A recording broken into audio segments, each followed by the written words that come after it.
So as you accumulate shares, the next step is to become vested in those shares. And that simply means that if you were to leave the company, to the extent you are vested in those shares, no one can take those shares away from you. You will eventually get paid for those shares that are vested.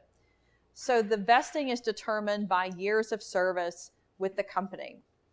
And generally, a year of service means any year that you work at least 1,000 hours during that plan year, or that calendar year. So the first year, you're 0% vested. The second year, you're 20% vested. And it's an additional 20% each year. So at the end of year 6, you are 100% vested.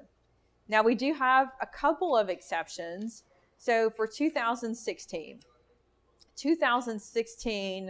because that year started on July 4th, we're actually going to compute your years of service based on July 4th, 2016 through July 3rd of 2017. So as you can see, we're not to July 3rd, 2017 yet. And so when we computed your years of service on your ESOP statement, we really only had payroll data through April. So if you had 1,000 hours from July to April, then you saw a year of service on your statement. But if between now and July you get up to that 1,000 hours, you will still get credit for that year of service. So we will adjust that on next year's participant statement for those few people who were a little bit short.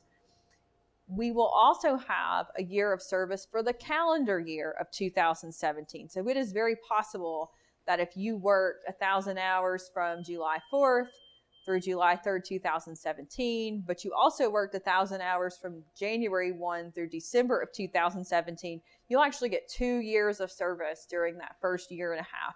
So that's a little bit of bonus in that you may be able to actually accumulate a little extra service.